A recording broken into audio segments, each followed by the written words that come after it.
Well, hello everybody and welcome to January the 11th, 2021. I'm Dakian and it's a Monday and I'm here to ramble about miniatures. And we're starting out with the biggest and baddest guy I've finished this week, Nyarlathotep or Nyarlathotep, or maybe some other weird pronunciation. He's done, and you know, there's no right or wrong way to paint him, but I decided that he should have a red tongue because one cult that worships Nyarlathotep is the cult of the bloody tongue, and that's one of his incarnations is a creature with a long red tongue. So yeah.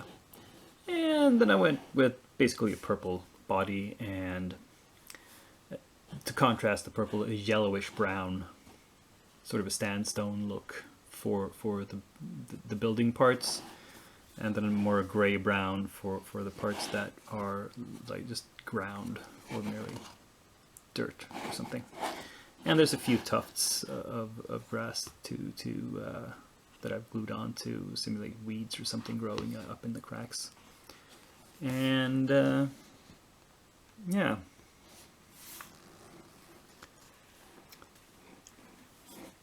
I think he turned out okay. What do you think? Anyway, he's not the only thing I finished this week. We've also completed a little bevy of metal Reaper minis. Front we have the lizard folk, various sizes, a really big brute here. And some more relatively tiny shaman, and another bruiser with a cloak of different scales, with purple there. And then the Demogorgon, or Demonic Lasher as he's known. And of course, when you have baboon faces, you have to paint them as a mandrill. That's the only interesting looking baboon. And that's usually how Demogorgon is portrayed in D&D art. Yeah, it has the blue and red faces. In hindsight, maybe I should have done a little more with the base. He's kind of, it's a little empty here in front. I was thinking I didn't want it to obscure the mini, but you could have had something a little bit higher here. Maybe another rock or something. Oh well. Hindsight is 2020. But yeah, I'm fairly pleased with how these turned out. Well, except for the fact that I still had no idea how to paint feathers. So the feather headdress here, I don't know, it kind of looks like scales, so it was a different color. But never mind. The players won't be worrying about that. They'll be worrying about the spells he's casting at them. So, only 5 models completed this week, but you know, some of them pretty big. Nyarlathotep is huge, and Demogorgon was relatively large and complex as well. So, no, I'm still happy with my progress. Time to look at. And here we have the old workbench. In the back we still have the Game Zone miniatures. Looking a little shinier than last time, I think, because what's happened is I've worked some on the metallics, and that's just about it. But I also thought a lot about them and considered various options for how to paint them. So there's that. And up front here we have some monsters from Reaper. We have the Chimera, fully assembled, primed, and I think a light base coat on top of the primer as well. Just a basic mid-brown here. We'll have to see which direction I go, but I mean, like traditionally it's a lion's body, so this is pretty close to the final tone actually. Lions are supposed to be a kind of golden brown. Then we do something different for the other heads. And the hook horror, You can see that I've added the hook holder head here.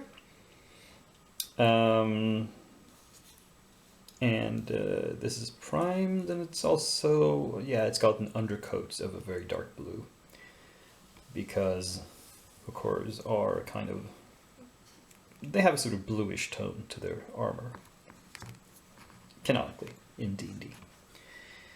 And yeah,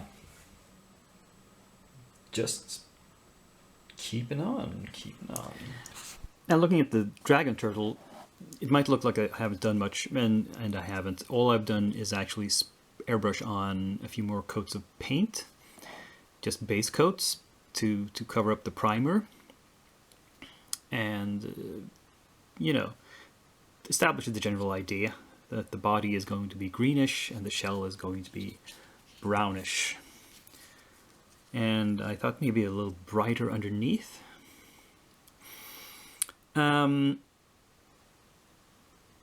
So I'm going to start working with brush now on this guy.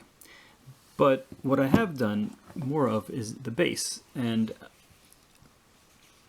you might not think it to look at it, but I actually consider this base finished by now. It looks kind of drab. That's intentional. It's supposed to be debris at the bottom of the sea. It's not going to look bright and colorful. And I want it to contrast with the actual model.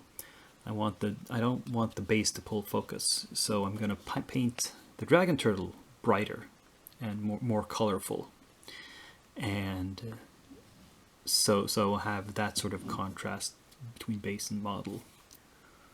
Colorful, desaturated, saturated colors, desaturated colors. We'll see how that theory works out.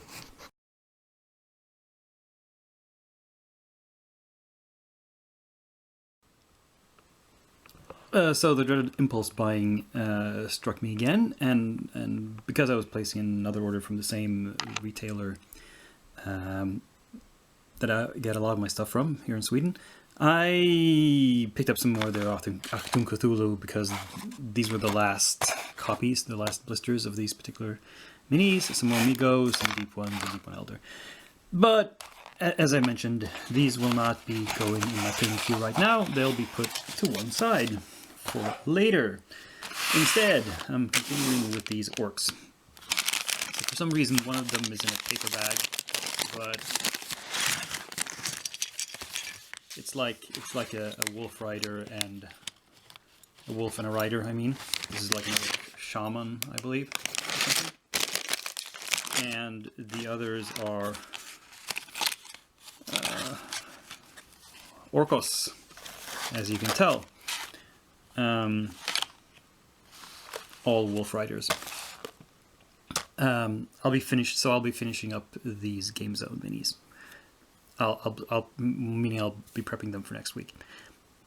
But I will also possibly, if I get the time, doing something more. At least I want to show you what's next in the pipeline. So I feel I really need to keep plugging away, get back to the Bones 4 Kickstarter.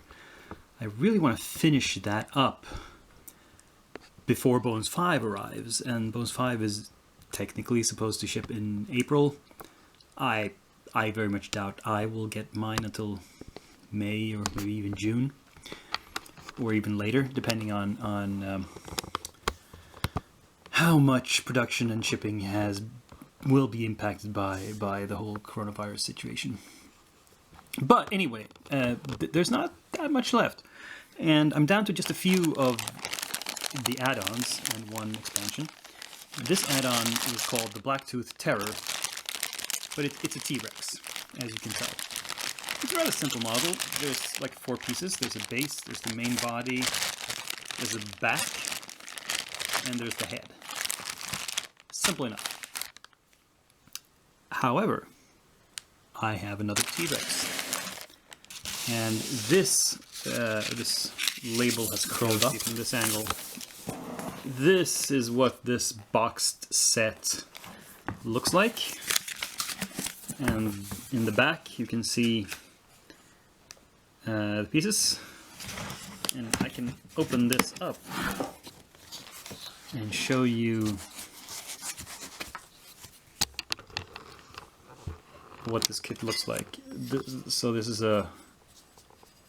a hefty, solid piece of metal. I mean, it's own. It feels like this portion is completely solid, actually. So there's 2 legs, 2 pieces to the head, and the 2 little arms. So that's 1, 2, 3, 4, 5, 6, 6 pieces. Plus, I'm gonna have to add a base to it. Probably a wooden base. I don't think. I don't want to risk a plastic base. It's gonna crack under the weight of this thing. So, and it's actually a little bit smaller if you compare the size of the body to that of the plastic T-Rex, of course, because in plastic you can make it bigger and still keep it light. So the plan here is to build and paint these side by side so I can compare and contrast. So I can do a plastic and a bones and a metal version of the same being. And yeah, you can see how they look when they're both finished up. So this is a pretty big project. This might not be ready to begin painting next week. I mean, the prep work for this might take a little while. Not for the bones version, that's going to be simple, but for this, finding a good base to put it on and building that up is going to be a little bit of work. But I think it's fun work. It's something I look forward to doing. Because while these are big, they're actually not as freaking huge as Nyarlathotep and the Dragon Turtle are. So yeah, it's a slight step down in scale, actually. Anyway, that was another jam-packed episode to add to the archives. I hope you enjoyed it. Click like if you stayed with me this far. A thumbs up will be very appreciated. Also subscribe if you haven't done so, of course. And share the video with somebody who might like it. Comment on anything you thought was especially interesting. And join me here again. Same day of the week, next week, same channel, with me, Dakian, who's now signing off.